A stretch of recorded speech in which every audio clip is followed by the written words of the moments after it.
السلام عليكم ورحمة الله وبركاته. لما وحن سلام يا فولكي طولنا عيسويني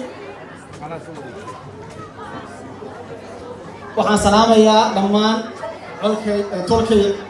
عيسويني وحن سلام يا مرتشرف تقالي قنوتي مدي سيبا وحن سلام يا دكتور علي موسى عيه وأنا حديد نليرا ضان هاي وحن سلام يا هوينكا نليرا أبياشا وقاشا وضياشا بمانتي. السلام عليكم ورحمة الله وبركاته. السلام كديب وحن أرنا يا ما أنت وحوي ضدك وحوي ولا ممد ويالي يالي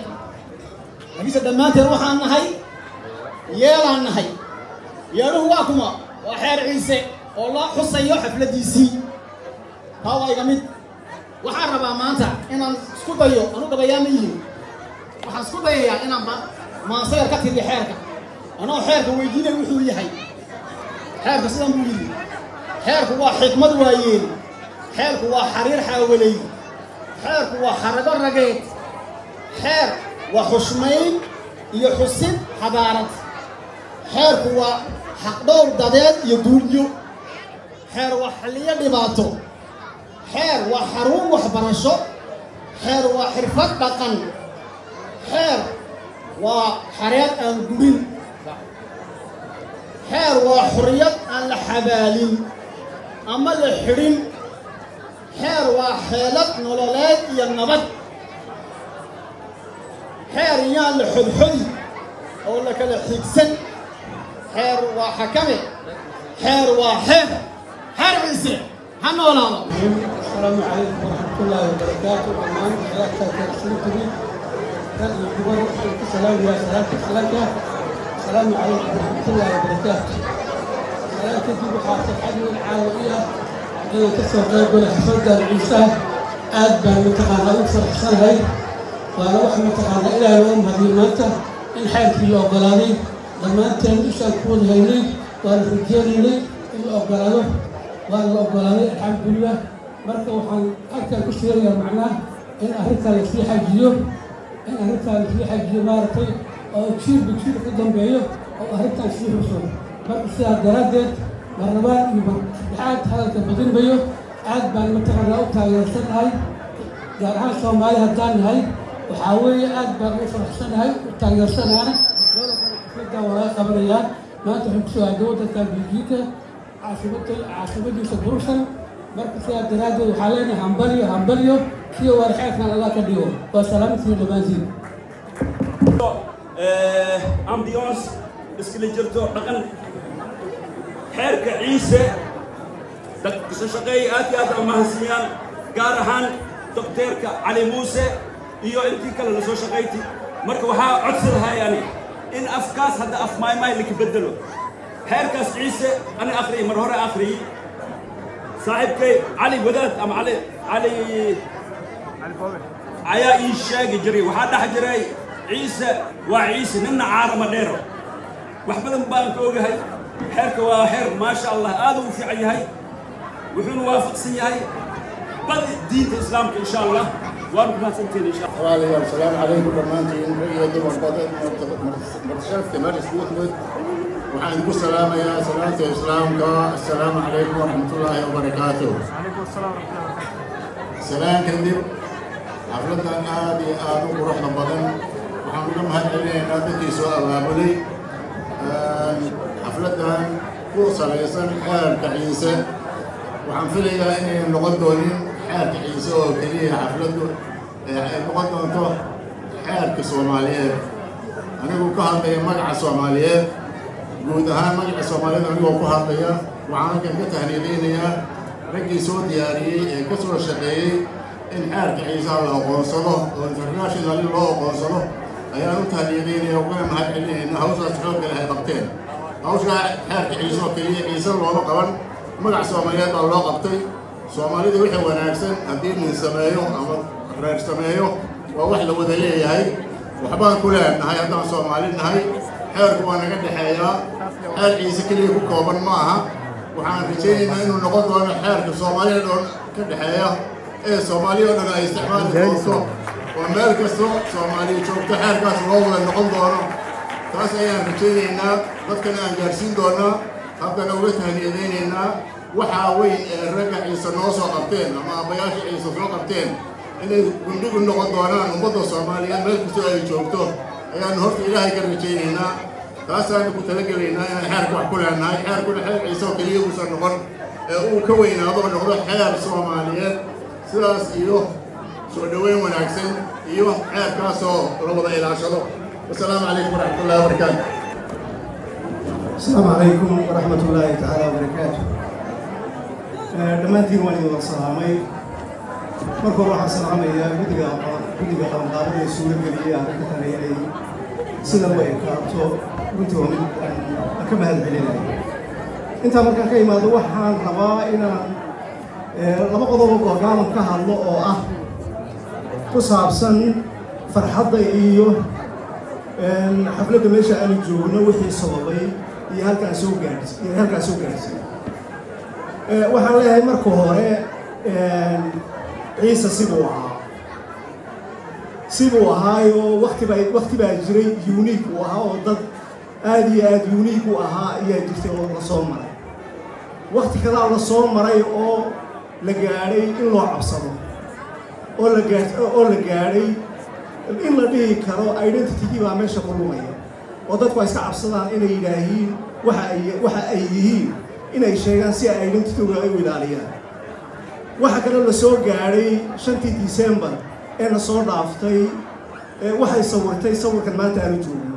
saddexda arrimood sidaas ay isku qabanayaan oo isleeyihiin mid unique ahayd mid cabsi ahayd iyo mid maanta farxad aanu joogno haddaba farxadda waxaan u baahanahay sidii loo ilaalin lahaa anigu aan rabaa inaan ka wada shaqeyno oo focus ka saarno waan faraxsanahay maalmiin la soo dhaafay waa la faraxsanaa laakiin hawl baa inoo taala identity-ga iyo quruxdaas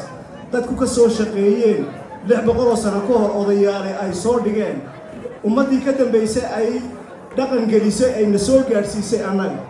intii kale ka dambeysay ee shakhsiyaad kooban oo waan u baahanahay inaan uga mahad celinno doctorku ugu horeeya Cali Muuse iyo intii dhiiranaantiisa ku dayashada lahayd ka qaadatay iyagna qayb ka qaadatay iyo gabdhiyo wiilashii dir dhaba joogay ee suura geliya arinta tan iyo ka soo gaaray waxaan u baahanahay inaan taa ka shaqeyno taasoo ah sidee identity-gaaga aad u ilaalinaysaa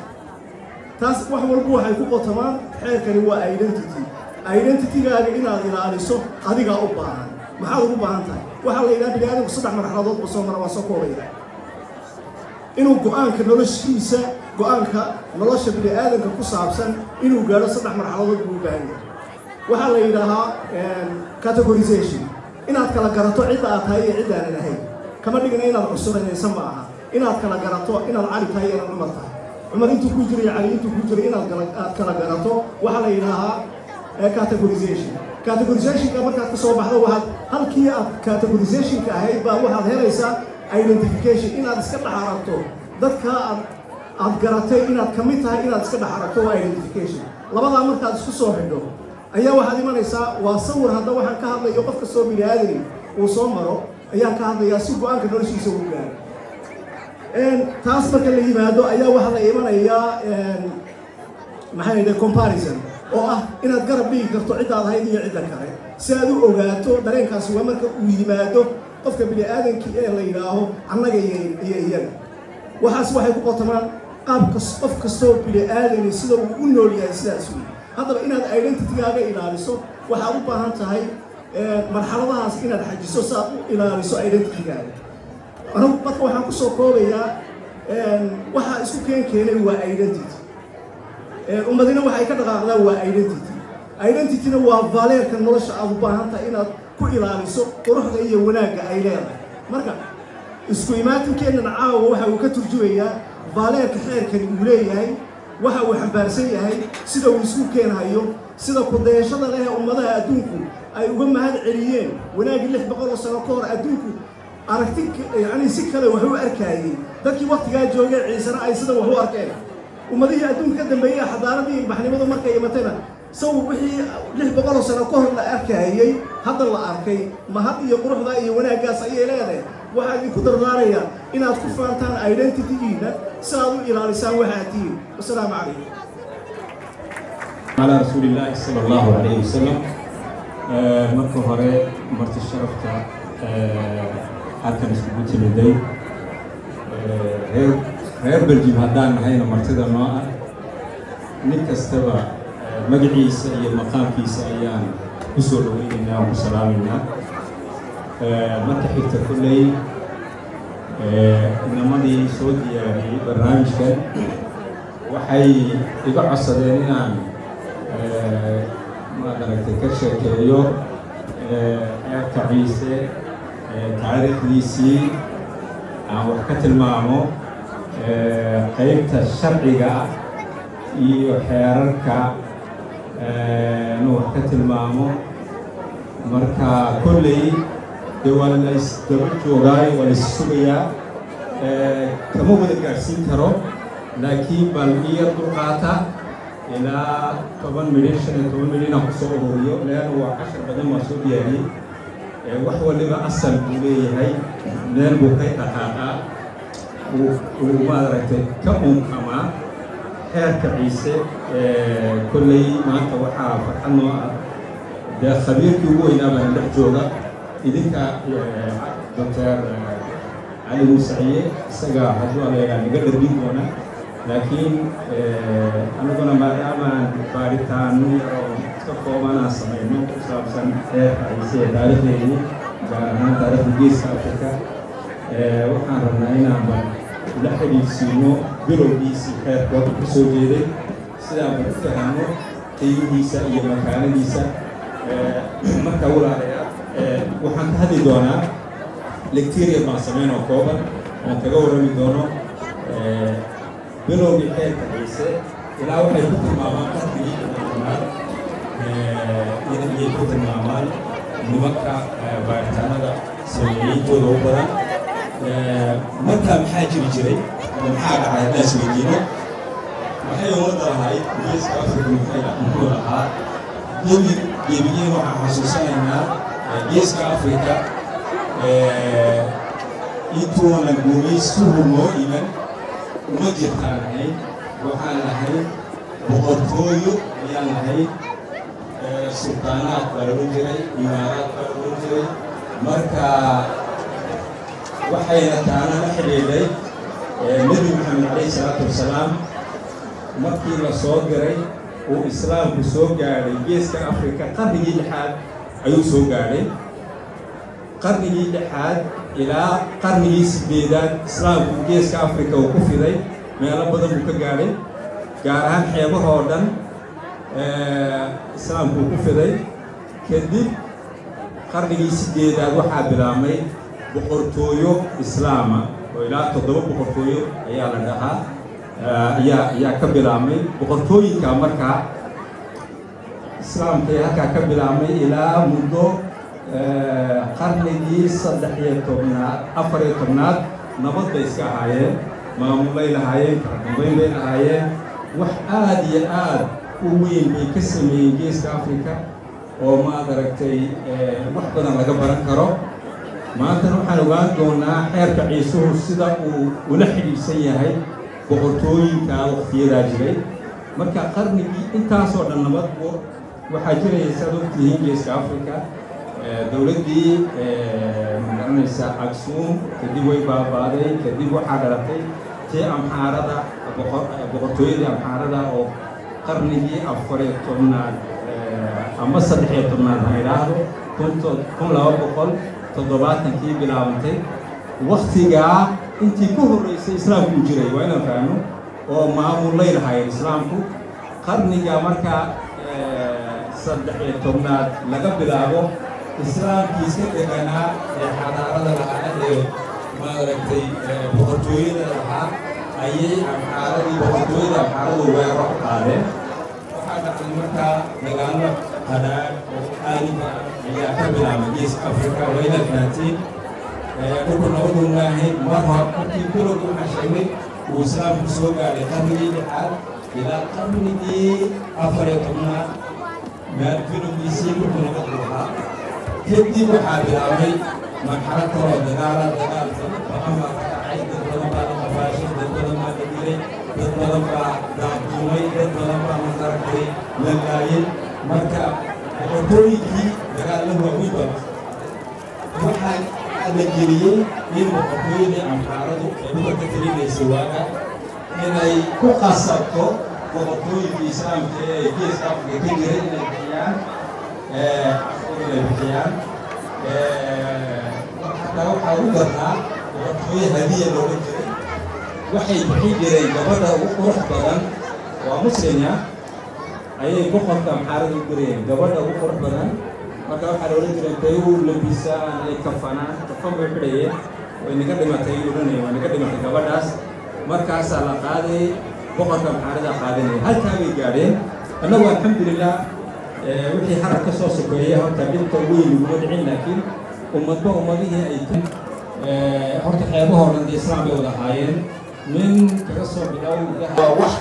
na anfacaya nafteena maanta ayuu anfacaya dadkeena kooyaba annagoo nool wax weyn buu nolosheenna gaar ahaan nolosha siyaasadeed waxay u baahan tahay in wax badan loogu noqdo oo laga soo qaato sisteemkeenna haddaan kelmad idhaahdo sisteemka dhinaca xeerarka haddaan idhaahdo ciise xeerka ciisaha la eego waxaan ku eegay shariicada islaamka waxaan ku qarnay markii hore soomaalida wax badan horta diinta islaamka waa fasan yahay xeerka waa taxadiid lix xeer bay sheegaan magaranaysa ciisuhu lixda xeer waxaa yidhahdaa xeerka dhiiga xeerka dhaqaaqiilka xeerka beerta xeerka dhaqanka xeerka guurka banaanka guurka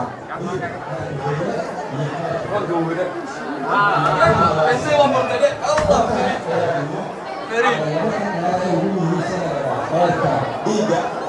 iyo xeerka xeerarkii hore soomaalida aan ku egnay soomaalidii hore islamida weeyaan wax weyn ma kala duwana for example soomaalidu waxay odhan jireen xeerka dhiigga markay ka hadlayaan labay lahaynaydu xeerka dhiigga iyo xeerka dhaqankay lahaayeen sida ciisaha dhaqaaqay buu odhanaya waxay odhan jireen markuu qof la dilo ardayku ama xaajadu ma qurbaa mise waa qoon bay odhan jireen waxay odhan jireen hadday qor tahay dee waa magtana waa taqaanin waa boqol halaad sida shareecada islaamkana waa la mid hadday tahay qoon hadday tahay waa dhaawac weeyaan waa lama dhildiray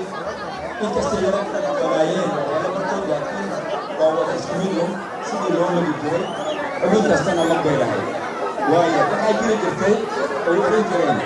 xeerka dhaqanka markay ka warramayaan maxilo mise xoolo maxilo mise xoolo waa soomaalidii hore maxay ka dhigantaa xilo waad garanaysay wixii guur iyo waxaa ku saabsan yay ahayd xooluhuna waa anagu mood iyo nool baan idhahnaa dadka